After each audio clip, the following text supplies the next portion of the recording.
Get your Bibles and turn to Hebrews chapter 11. Hebrews chapter 11 stand for the reading of the word. Hebrews chapter 12. Chapter 12. See those ants up there? The ants go marching one by one, hurrah, hurrah. The ants go marching one by one, hurrah, hurrah. The ants go marching in the dirt. The last one stops to go to church and they all went marching. All right, ready? That's right, that's right. Hebrews chapter 12. Wherefore, seeing we are compassed about with so great a cloud of witnesses, let us lay aside every weight and the sin. You notice it said weight and sin. Sometimes what you're doing might not be a sin, but it can still be a weight to you. So you got to kind of figure that out. It's God to show you. If it's weighing you down and it's not in His Word, it might not be a sin, but still it can slow you down and keep you from doing what you're supposed to do. Like if you're overworked, or you try to bring in too many things at one time. Remember, it's pretty cool to see a guy wear 4 or 5 hats. That's pretty cool. The only problem is he's only got one head. Okay? Okay. Lay aside every weight and the sin which does easily beset us, and let us run with patience the race that is set before us, looking unto Jesus, the author and finisher of our faith, for the joy that was set before him, endured the cross, despising the shame, and is set down at the right hand of the throne of God. For consider him that endured such contradiction of sinners against himself, lest you be wearied and faint in your minds. Amen. You should have said faint in your minds. You see that? Pay close attention that you faint in your minds. Let's pray. Father, I love you, Lord. I praise your name. I thank you for your grace. I thank you for your mercy. I thank you for all you do for us, God. I thank you, God, that we don't have to walk alone. We never walk alone. We've always got you, Lord, with us. I ask you right now, Lord, to minister mighty to us and through us, Father, this night, this day. Help us to get a fresh vision of you. And God, help us get a fresh vision of what you want us to do. In the name of Jesus, we pray. And the church said, amen. It's my high five on the way down. And just in case you didn't know, Mayweather and McGregor were fighting last night, and you didn't know who won, Mayweather won. But all we want to do is see a rematch in the cage. See, that's what the devil does to us. Hold on, listen. We try to fight the devil by his rules. McGregor's undefeated. He's a very powerful man. And nobody can take him down. But if he goes into somebody else's ring and plays by their rules, the most powerful man in MMA gets beaten. No matter how strong you are, Satan tries to get you in his ring and play by his rules. And when you play in his ring by his rules, you're going to lose every time. Amen? Here's what we're going to talk about here. This is kind of, so here we're going to talk about this. We're going to see God do something special today. Amen? God's so awesome. Look at also, let me read another verse of this. Therefore, then, since we are surrounded by so great a cloud of witnesses, those who have borne testimony to the truth, let us strip off and throw aside every encumbrance, unnecessary weight, and the sin which so easily or readily, definitely and cleverly clings to us and entangles us, and let's run with patient endurance and steady and active persistence the appointed course of the race that is set before us. That's the hardest part I see Christians do today. They cannot seem to run with patient endurance. When he says patience, patience is more than just sitting there going, okay, change light, change light, change light. You know, or you're sitting beside somebody in the crowd, and they're waiting for them to go up and the lights turn. You know, it's like this one lady had gone to church, and she just read this thing about they were giving away Honky If You Love Jesus bumper stickers. So she gets a Honky If You Love Jesus bumper sticker on her car, and she's so excited singing about God. And she gets to the stoplight, and she's praising Jesus. She don't pay attention that the light has just turned green. And so while she's sitting there praising God, she hears somebody toot the horn behind her. She says, oh, they love Jesus. And then some people got behind them, and then there was like 3 or 4 cars maybe. She says, how about that? Everybody back here loves Jesus. And then she's going along, she looks up and she's light green, and so she goes through just enough time for it to turn red. She goes through the yellow light and gets red for everybody else. They're really honking now. She said, it's amazing how many people love Jesus. They weren't loving Jesus, they were loving to get their hands on her. Amen. So here we go.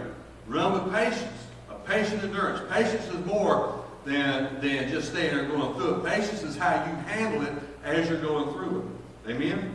When you're dealing with somebody that you can't stand, do you just kind of look at them and smile and say, God, you got this, help me to do this? Or do you look at them and say, if I get a chance, you turn your eyes and blink one time, I'm going to slap you? Okay?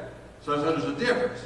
All right, now, looking away from all that will distract to Jesus, who is the leader and the source of our faith, giving the first incentive for our belief, and also its finisher, bringing it to maturity and perfection. He, for the joy of obtaining the prize that was set before him, endured the cross, despising and ignoring the shame, and is now seated at the right hand of the throne of God. Just think of him who endured from sinners such grievous opposition and bitter hostility against himself. Reckon up and consider in all comparison with your trials, so that you may not grow weary or exhausted, losing heart and relaxing and fainting in your minds. So we're going to talk about today the power of one. I got some ants down there, because I don't know if y'all notice this, when it rains a lot, we get ants. Amen? And I sat there and saw that. I just gone through and killed a bunch of ants and looked at the sign and said, there it is. There's a sign from God. So the power of one. You see those little ants, each one of them is holding up. One's holding up O, one holding up N, one is holding up E. So here we go. This is the beginning. We're going to talk about Noah first, and then we're going to talk about some other guys. Just one person, how one person made a difference. You know, you say a lot of times, God, what can I do? I'm only one. What can I do, God? I'm only one. DC, can you run to my office quickly and get, there's a picture in there on the shelf right by the movies. It's by Helen Keller. I'm not going to tell you what it says, but you see Helen Keller, you'll see it, and bring it back to me. I wouldn't ask Sierra, but I don't know if there's enough therapy for her to do going back there. Sierra's so beautiful. So is Hannah. They're both beautiful. Amen. Yes. God is so awesome. Okay, so we live in turbulent times. How many know that? I just can't believe the stuff I'm seeing. I can't believe the stuff I'm hearing. It's like the stuff I hear now is so amazing. It's like you're watching. How many watched Left Behind? And after Left Behind, you saw the bad stuff that happened. And all the stuff that's going on, we see it happening now. Amen. We're right on the launching pad. We're right there. Right there. The prelude to the tribulation is right here. The rapture is coming up quicker than we ever could imagine. It's happening right here. So Satan is turning up the heat. And you can watch and see. You can see in the government. You can see in the governments around the world. You can see all around you. You can see in families. Some of the stuff that we have to work with. You'll see it's just some powerful stuff that's happening around us. And so look, God has called his people in all ages. Somebody say all ages. God has called his people in all ages to be difference makers. He called, look, Joan of Arc. She was a teenager, but look at the difference that she made. Look at the difference that Samson made. Samson, he couldn't keep his mind in the game, but look at what a difference he made. Look at all the guys along the way that God did so much with. And you say, well, I'm only one, God. What can I do? Here's something I remind me. Thank you, brother. Thank you, buddy. Thank you, son and brother. Amen. And we're not from West Virginia. He's my brother and he's my brother and my son. Amen. I keep this in my office to remind me of this. It's right there where I can see. I look at it every day. And it is, I am only one, but still I'm one. I can't do everything, but I can still do something. I will refuse to do something. I will not refuse to do something I can do. Helen Keller. I remember Helen Keller at a very early age, wound up being deaf, blind, and dumb. But this woman learned how to talk. You can look her up and you can look and see. Without any hearing, she learned how to talk. Without any sight, she learned how to talk. And she became a speaker. She spoke to people all over the world. And so again, I'm only one. But I can do what that one can do. Amen. When God's got a hold of me. So throughout the ages, there are many people in the book of Hebrews that names a few. Matter of fact, if you want to look at Hebrews chapter 11, that's where you're going to get some relief from the pain you kind of feel today from some of the stuff that you may be going through. But before we go back there, I just want to show you something. I want you to pay attention. There's the difference makers. They are from Hebrews chapter 11. All right. Through the years, these guys, they paved the way. They held up the standard. They carried the legacy. And often when they did this, they often did it during turbulent times, impossible odds, and they remained faithful. The three Hebrew boys, they did what they did through impossible odds. They refused to go in the furnace. Daniel, thrown in the lion's den, he refused with impossible odds. He refused to bow down. Again, look at this thing. Think about the greatest presidents you can remember. If I was to name off some presidents right now, how many remember Garfield? A few of you do, amen. But look, how many remember, let's see, I'm trying to think of some, Tyler. But how many remember Abraham Lincoln? I don't mean that you know the person, I mean you know. And some of you in here may have met a person, I don't know.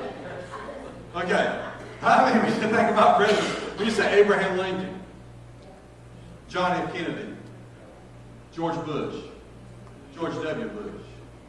Okay, you know what you remember these guys about? All these guys that were awesome as presidents rose to the occasion when the nation was in turmoil.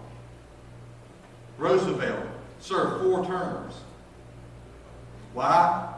Because of what he was doing. People had trust in him. He's the only president ever served 4 terms. So again, how many remember Winston Churchill? Margaret Thatcher?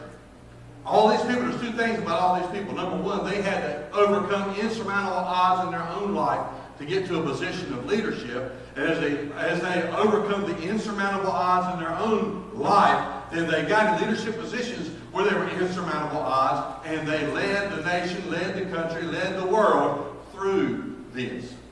Now, think about something.